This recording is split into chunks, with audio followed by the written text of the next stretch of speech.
Ladies and gentlemen, Sarah Duffy Crago shooting the Samsung S5 phone. She is the daughter of the legend Bob Duffy. It's great to be back in the pool as in East Liverpool. Lou Valino's Cassidy Emanuel logged a lot of miles today, but we're about ready to call it a day. But before we do, Greg Darlis of Vantage Management Group, part of the wonderful show that is the Coons Market Black and Gold Sunday Show, came to this wonderful place that is Cassidy Emanuel. It is crowded tonight, live entertainment every Wednesday.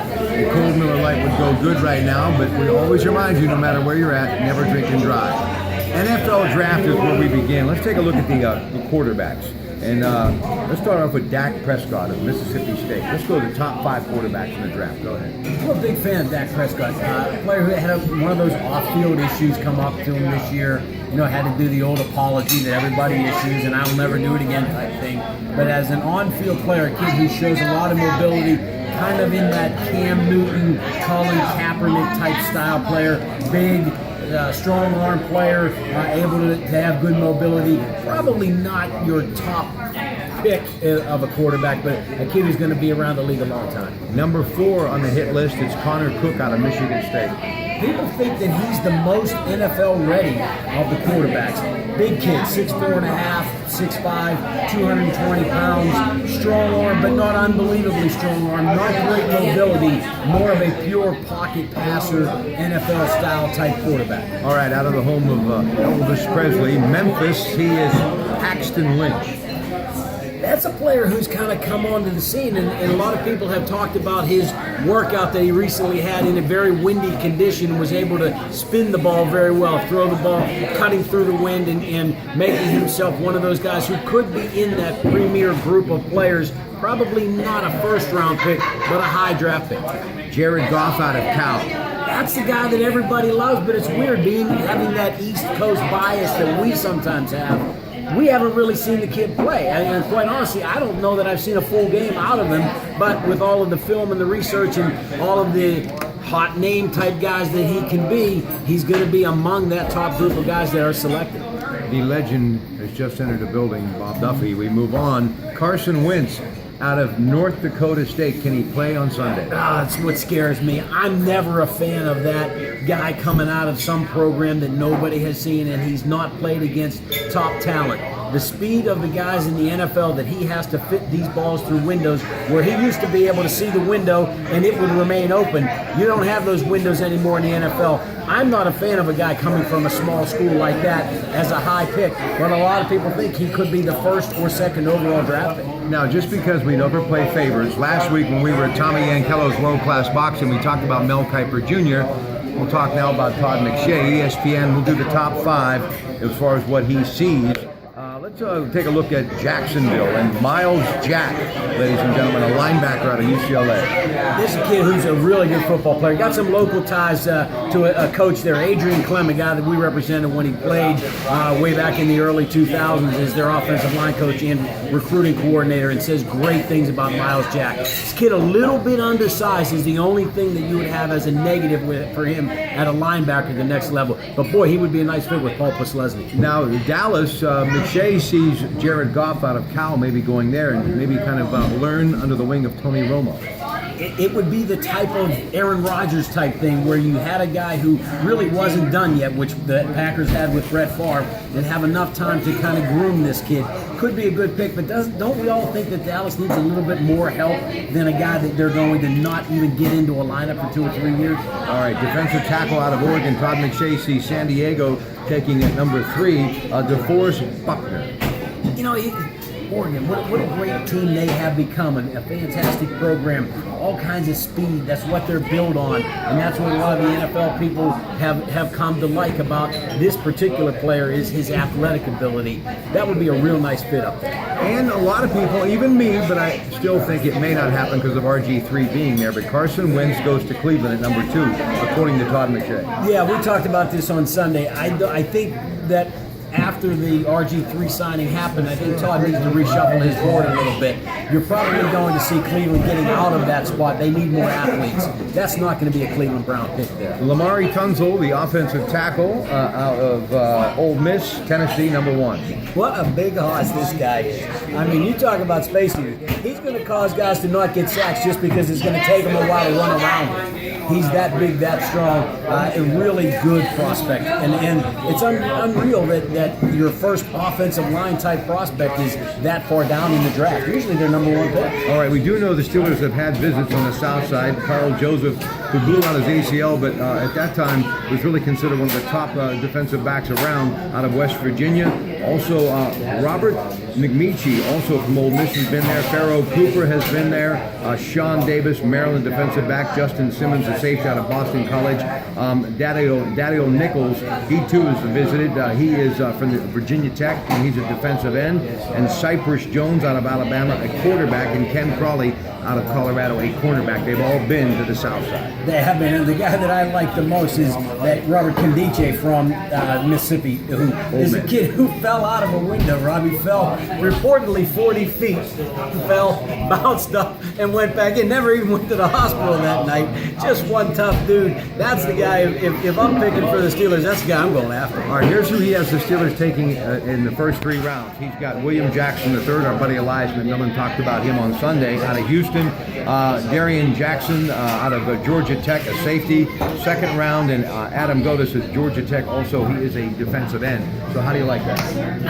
And we all think that the Steelers are going to go defense, but I don't know if they're going to go all 3. They do have some needs on the offensive side of the ball. I'd be surprised if it was 2 defensive backs and a defensive end, but hey, it's always a possibility. They do need safety help badly. All right, Ted Arnaud will be on the Coons Market Black and Gold Sunday show talking NFL, as is Bruce Tanner talking Pirate baseball. And being that we're home of the Nuttings newspaper, the East Liverpool Review, just very quickly, Pirates Detroit tonight, 5-3. I can live with it. Hey, the Bucks start out. It's 2-0 Bucks already. We got a little jump early, so it's looking good for the Pirates. Tough day yesterday. Don't like the sounds of having Liriano not be able to go tonight. You don't like when a pitcher's doing that. But we talked about earlier how your rotation is always subject to change early on. So the Pirates are going to be fine. Ryan Vogelsong gets a start tonight, and they are underway as well too. The puck is dropped. Pens, Rangers, game 1. Go Pens.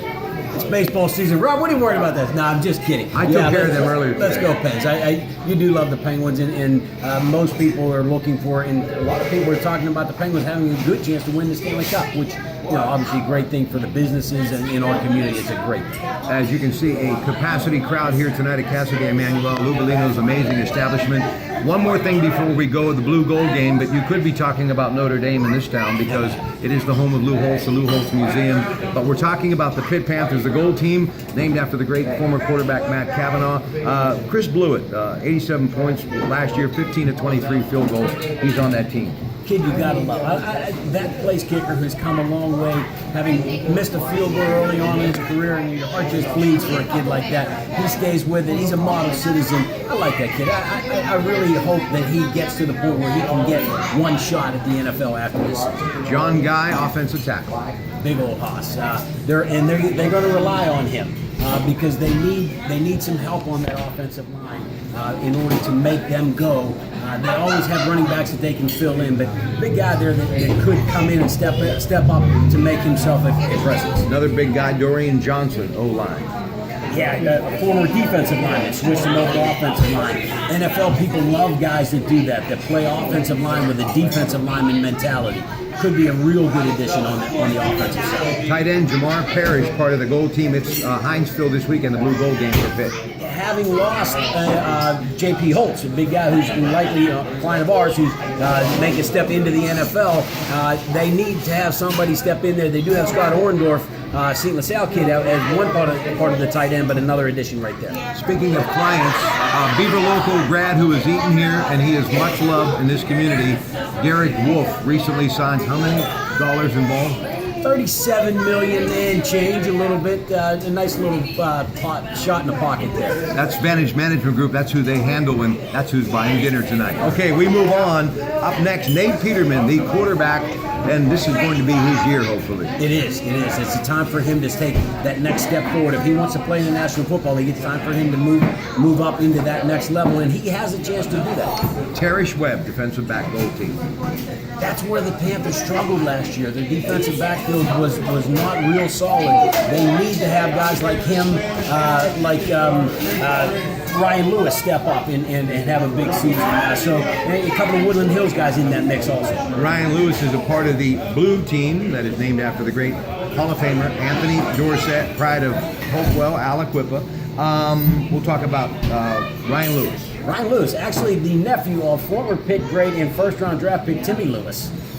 Played with the Green Bay Packers, had an injury on a Monday night football game, a terrible situation that happened on Monday night. It was the end of his career, but he's now a defense coordinator in the league and a good friend of ours. Ryan Lewis is a great kid and should be a guy who can contribute this year. Adam Biznawati, he is a offensive lineman for the University of Pittsburgh Panthers. He will be on the blue team. Biz is a stud. This kid, we really like him. He's had some back issues and has hopefully had them fixed. And if that's the case, that's a kid you're going to be seeing playing on Sundays for a long time. Bam Bradley, blue team linebacker. You get a linebacker named Bam, you get that's the kind of kid that you put on a football field just because of his name and then let him cut it loose. He is a good football player and productive. Wide receiver, Dantes Ford. Nice football player here, and at Pitt, where they have had many productive wide receivers, and I believe Dantes is playing for Larry Fitzgerald's team, if I'm not mistaken, and that's going to be, they want to get him the football. All right, up next, let's take a look at Reggie Mitchell, another DB. Yeah, Reggie's a guy that just has to step up. He doesn't have a lot of pedigree with him. We'll see what happens. He's got a long way to go. Matt Galambos, he is a linebacker, blue team. Good-looking young linebacker. Reminds us of Scott McKillop, if you remember him at Pitt a few years ago. That type of player, very productive, makes a lot of plays, gets his nose where it's supposed to be almost all the time. The other kid, we got to give him some love, quarterback Manny Stalker. We got to give him some love. I don't know him yet, but we're going to find out a lot about him when he shows up at the Blue Gold scrimmage. Just overall, Pat Narducci out of Youngstown, what do you think about what he has done thus far at the University of Pittsburgh? Love his energy. Love what he has brought to his program. He has people talking about Pitt as being a football school again. For so many years, we lost the football side of it. It was a basketball school. Now everybody's kind of jumped back onto it being a football school. We got Penn State coming up this year with a good opportunity to knock off Penn State. I got my blue and gold shirt on with the old Pitt logo because the new script is coming out this week, so we got to reload on all of the logo gear. But I'm looking forward to a real solid year for the Panthers, and this should be a good summer for them to really take advantage of some of the off-season things that they can do. They added plenty of recruits this year. Actually, they've got to cut some guys off of their roster in order to be in compliance with the NCAA. But I must say, when you're in this town, it may be blue and gold, Notre Dame or Pitt, but it's always blue and white forever, as in the East Liverpool Potters. Ladies and gentlemen, that is a wrap with your Pratt Pack from Cassidy Emmanuel. Always a great time to be had by one and all. Good night, America.